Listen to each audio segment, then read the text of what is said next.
Step one, you have to exfoliate, and I exfoliate every single morning. I am right now using up the Micro Delivery Exfoliating Wash from Philosophy Beauty.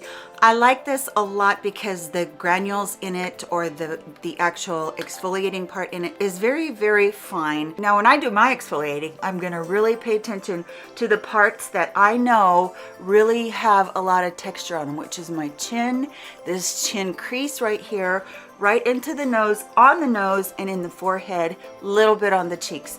And then just a warm washcloth, and I'm gonna go ahead and just very gently, I'm not doing a lot of scrubbing. Now, if you have places where you feel like there is a lot of dead skin, go ahead and get a little rougher with them, but you don't want to cause tears in your skin. You're just wanting to take off whatever is dead on top. So step number one to having the most beautiful foundation you've ever had is definitely exfoliating in the morning. Step number two to help you achieve the most flawless foundation you've ever had is shaving your face. Now, I know that this is not for everybody because a lot of people get very nervous with it. I use the little straight razors that are the Tinkle razors that you get off of Amazon. They're very inexpensive.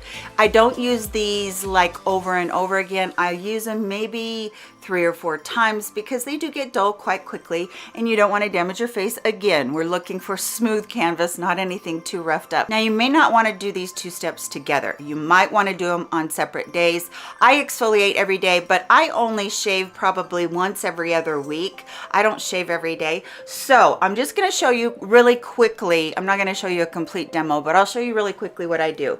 I make sure that I go up here and try not to get these little hairs that are up here in my hairline. Just go the same way that the hair grows along your face, and you're just getting very gently. You're not, you know, pushing a lot or anything like that, because the razor can do most of the work. So just a couple of tips: if you're going to shave your face, always go in the direction that your hair grows. That helps not get too much exfoliating and not rough up the skin.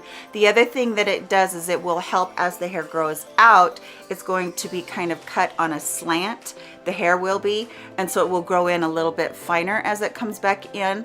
Also, make sure that you really pull tight the skin that you're going to be shaving across. I have a lot of lax in my skin, and if I were to just go over it without pulling anything, then I wouldn't get all of the hair and I might cut myself. So be careful with that, and just practice a couple of times, and I can assure you that this makes a huge difference in how your makeup will lay on your face when you have no hair that is causing more texture. Okay, the third thing that you can do to make sure that your foundation is as flawless as possible is after you've done your skincare. Usually I let my skincare sit for about 10 to 20 minutes and sink in, and that does include the SPF that I put on at the last. But I've found through the years that if I have too many layers on, and I put a lot of layers on, if you watched my last couple videos, they can not all be sinking in completely. So you're left with your skin being quite tacky, which is not necessarily a bad thing, especially if you're like me and you have very dry skin, but you do want to address that. So what I do is I just take a plain tissue. This is when I feel like my skin is just overly moisturized and it might break through just a little bit. So then I'm going to take this tissue and I'm just going to just blot everywhere. You can take a single ply if you want to. It really doesn't matter. Blotting is going to take up the excess moisture, yes, but it's also not going to take up too much moisture. So you really want to think about that, because what's going to happen is if you go in with your foundation, it might not look as good if you have too much skincare on it. It just creates more layers, and it could possibly create more texture. Through watching Wayne Goss's videos for so many years, I've learned so many things, not necessarily about products, but about application. So I'm going to suggest to you a couple of products. These are kind of my holy grail products as far as my mature skin and how they perform. So this is the Revlon Photo Ready Prime Plus Perfecting and Smoothing. I feel like this acts so much like the new Hourglass. I don't think it's called Mineral Veil. I think it's called something else. Anyway, one thing that you want to do, this is all about application, this particular part of it. Okay, so you want to really push that primer into the areas where you have those large pores, because the large pores are what's going to cause texture. So take a little bit of extra time and just push your primer into there. Now this particular primer sinks in so quickly and it's absolutely lovely, and so you're not left with a bunch of texture because it's already doing its job and it's already smoothing. I can already feel that it's creating that beautiful barrier between my moisturizer and my foundation, and that's what we want more than anything. I'm gonna let that set for a minute or so, and then I'm gonna go in with some loose powder. You can use pressed powder, whatever powder you like, it really doesn't matter. This is another tip that Wayne taught on his channel, and that is right now, before you put on your foundation, go in with a little bit of powder. And I'm not talking a lot of powder, I'm talking a fairly light dusting. This is from Haus Laboratories. This powder is phenomenal. I cannot put it down. I've used it ever since I got it 3 weeks ago, and I just love it. So I'm not picking up any extra product. I'm just really dusting this around my skin to kind of, again, we're filling in the pores, we're taking out any texture. The other thing that this powder is going to do, it's going to help you not have to use so much foundation to cover, which is another reason that you might be getting texture on your skin. And yes, I know it seems very backwards, but trust me, I've been doing this for such a long time and it works just fantastic, and so many women have said the same thing. Now, another thing that I learned from him is that any brush that you do use to put your foundation on might cause micro exfoliating. So for a woman that is my age, 54, I choose to use a dampened beauty sponge. These are really inexpensive. They're from Shop Miss A, and I'll make sure that I link them for you, but they're very, very inexpensive. The next trick is one that I kind of developed on my own, not really from anybody. This is Max Fix Plus. You can use any primer spray. You don't want to use a setting spray, but you can use any primer spray on the market. It doesn't matter whether it's drugstore or this just happens to be my favorite.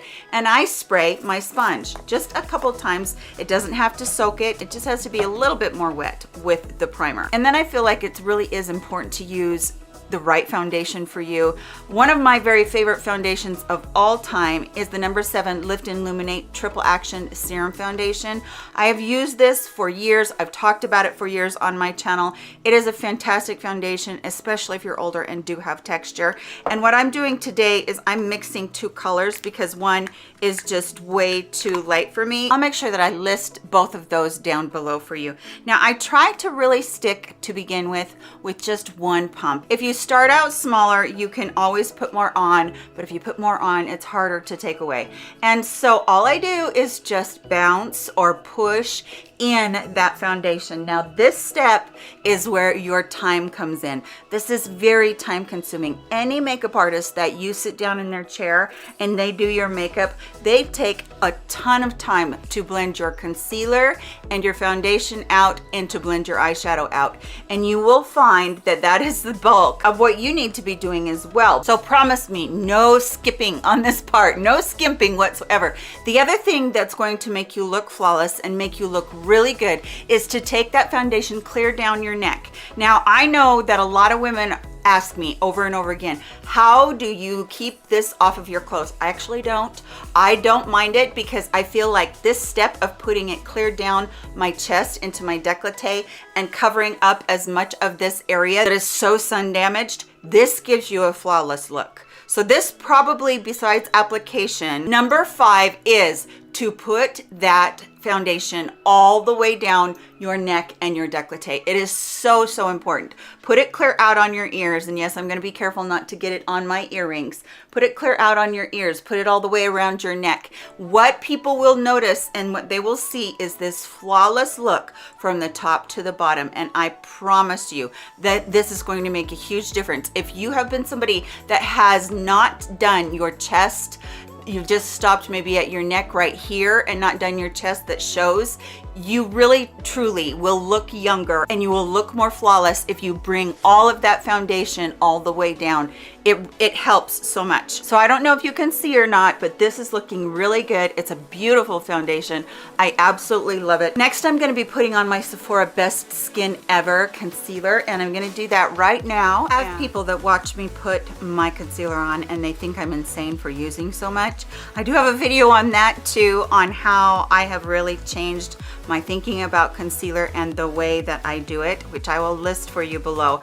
But it really does work for me, and it covers, finally, after 50 plus years, it covers the hollows and everything, and it just works so well for me. Now I want you to come as close as you possibly can. I want you to see, I don't have perfect skin. I still have texture. Let me turn down my light so that you can see. I still have texture. I still have a lot of wrinkles in this area. I have bigger pores. It's not easy to get rid of these, but this is making the most out of what you have. So if you do have large pores, don't feel bad that your skin doesn't look like everybody's that's on YouTube. That's because a lot of times we have these lights on that really do diffuse a lot of the imperfections. But it also is so much about application. I do get a lot of people compliment me when I'm out in natural light on what my skin looks like, so that's really nice to hear. So I must be doing something okay, but it truly is a lot of the lights that we have here in our studios. All right, now I'm not going to set my under eyes with powder. That makes it look too dry. Again, that's going to make your foundation not look quite as flawless. So I'm going to use a setting spray. This one is the Flower Beauty Seal the Deal Hydrating Setting Spray. I'm going to spray the end of my sponge just lightly, and then I'm going to just dot, you have all seen me do this, just very lightly across my concealer. This is how I set it, and then I decide whether or not I need to go back in and use powder. I'm gonna go in now with that powder from Haus Laboratories, and I'm going to use my fluffy brush. By the way, this is an IT brush for Ulta that you can get. I will make sure that I link it below. It's one of my favorite big, huge brushes. It's not inexpensive, but it's so worth it. So I'm picking up again some powder, gonna just swirl that in the lid so that it distributes through the brush. And then I'm going to just very lightly just dust over these areas that we were talking about that have the most texture. I'm just really buffing all of this powder into those areas, and then whatever's left on my brush, I'm just going to take that and I'm going to lightly dust over the whole entire rest of my face. So that is a setting powder. If you want a finishing powder, Hourglass has their finishing powder, the ambient finishing powders. They're so good. So I will just go into these two. This is the new Butterfly palette. I'll just go into these two, and what I'm going to do now is I'm just going to finish off everything. And this is not necessary. You do not need to use two powders at all, but sometimes I just like the way it looks. Now I'm going to take the edge of the brush and I'm going to go down into that powder, and I'm going to just barely set those under eyes. Since we did just put powder on, let's go ahead and just put some of the setting spray on to melt all the powder and the foundation together.